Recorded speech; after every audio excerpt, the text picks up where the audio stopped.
Question number 7. Would you vote to raise federal taxes?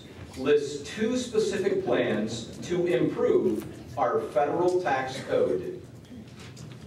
Absolutely not and never, but of course you've probably heard that before. So I'm putting it in writing, and I've shared a form like this with each of my colleagues here.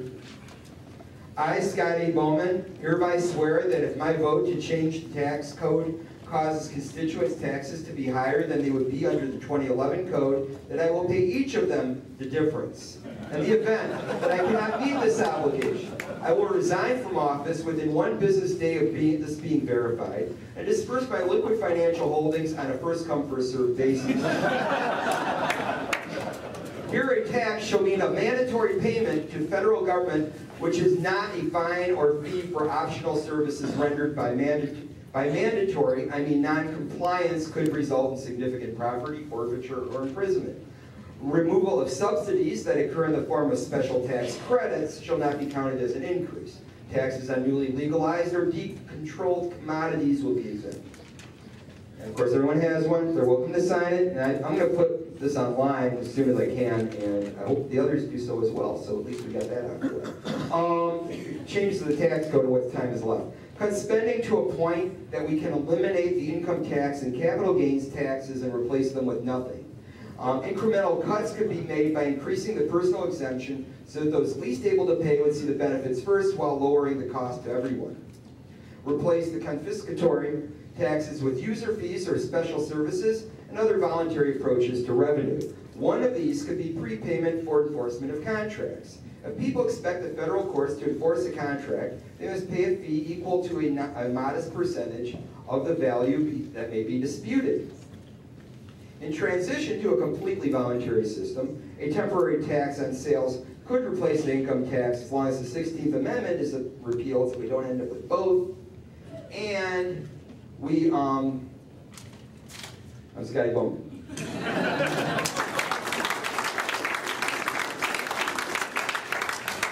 Mr. Kanachi, question number 7. Would you vote to raise federal taxes? List 2 specific plans to improve our federal tax code. Okay.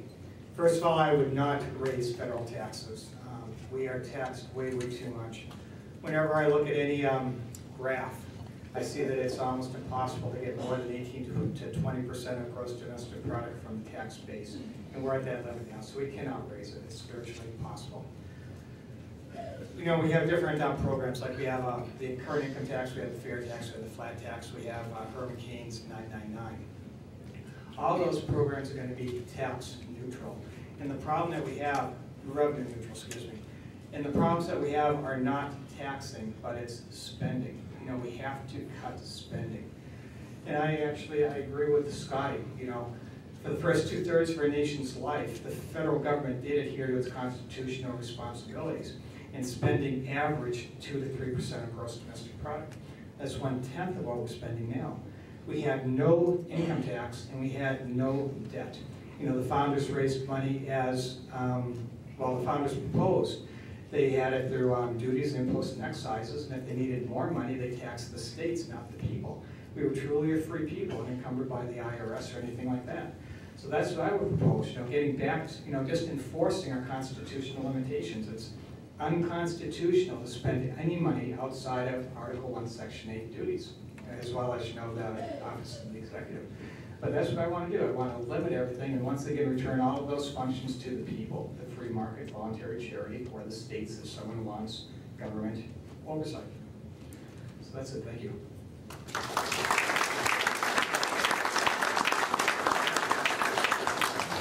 Mr. Heckman, question number 7. Would you vote to raise federal taxes? List 2 specific plans to improve our federal tax code. Thank you. I dare anyone to answer that question. Yes. I mean, give me a break. No, they're far higher than they should be. In fact, in 1900, the average tax load for a typical family in America was 5 or 6% of their income. Now it's like 40%. So taxes are well higher than they should be. Of course, they should not be raised. I favor the fair tax. It'll be complicated to get from here to there because you've got to repeal the 16th Amendment In the process, we still need to simplify our tax system. Herman Cain's program is one way to look at it. There's different ways to do it, but we have far too much tax, and it's far too complicated. I think it was Rick Perry who said up on the island, he said that our tax code is 10 times the number of pages of the Bible, with none of the good news. And I think he's right.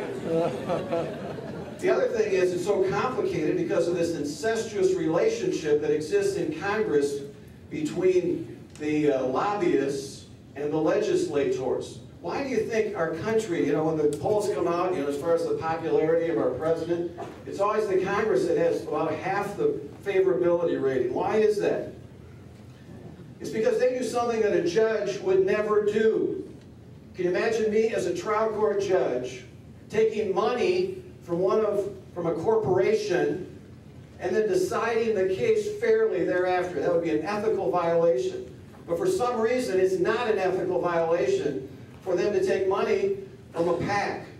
I want to get on the playbook of Pete Hoekstra. He started out in Congress saying, I'm not going to take any corporate tax or PAC money. Well, the last election he ran for, he took $300,000 of PAC money and also union money. I think that's a problem. I will not do that.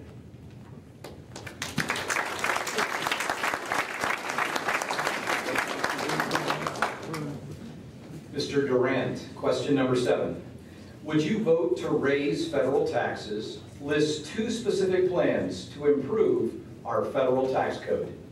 I would not vote to raise federal taxes, period. Number 2, see this? It's a blank sheet of paper, and it says at the top, tax return.